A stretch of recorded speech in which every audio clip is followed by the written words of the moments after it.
Bye. Bam. Madam, no, where? Who's that? No. After me. Hello, team. Because it's very far away, distant away.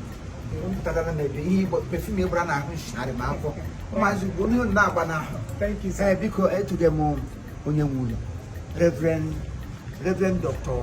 Anthony Chinedum. Hey, come on. This is his house. Pangu lady. Hey, on edifice. Beautiful environment. Mba no more go. Onye wala wonye mba no na agbambo. Gimra no onye awo mba zero. Mba no, mba ife, mba itolu, mba atio ewebe kai. Ah, ledego. Ai gbambo. Ya mba to no ka ebe kai. Mba atio ihe na akwado. Ima no nwa wo Imo Comedy, Imo Indo. Igbo inside Igbo na the child. You people ought to have understand the immediate direct opposite of Igbo language. No, because Boramia. Hello, you want to Assistant pastor. Assistant pastor. Sister. Assistant pastor. Okay, one name why my sister. Assistant pastor. That's my superior. Wow. Imo Junior and pastor. Yes.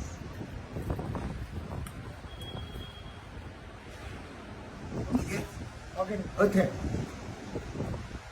No, I'm not sure what you do back into the pastor for we will not man. Oh, yes, you pastor one kind. Every time you know Catatonia, she pastor, ya would let it not. Ibepilia Hawko. You saw one could tell Ibepilia.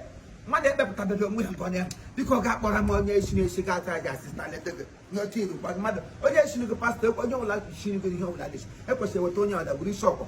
I'm assassin. If you are not hotel, you know, we share the police. Mr. Man, anything you want, any message you want to pass to him, you can pass it to him. Come on, message you like the come on, get Shinima pass message. Who can come more pass for anymore? Let him get change he goes. New one yet? He's my superior. Out there, we are super dean, but we are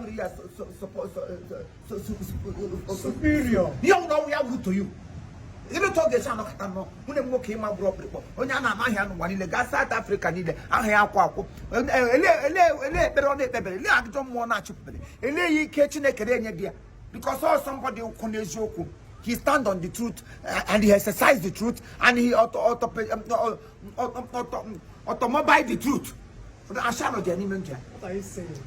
Because I want me a labor make a bad day. I start over to Kunanja.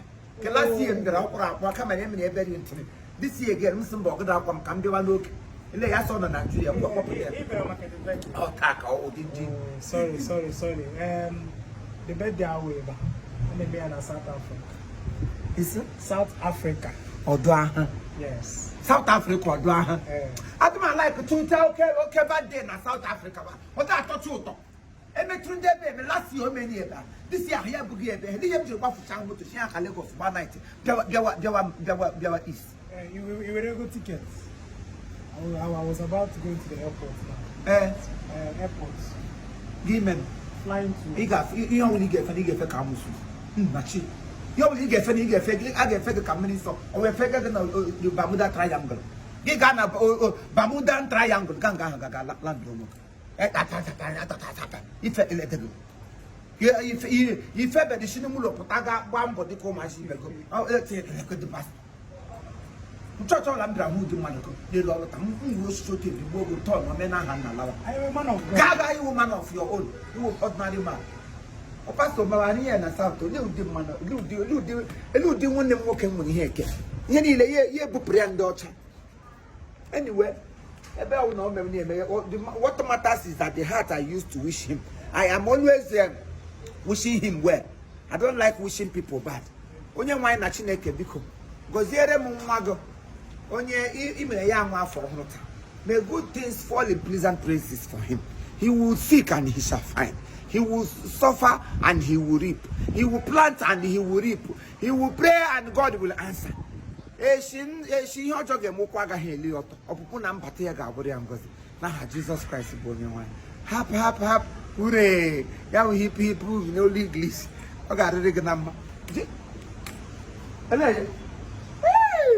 onye oshi ọ lele anya wụdị mmanụ oriri ya efefu iwu sista pastọ gbakwa ụka ụlọ mawa nnọọ mma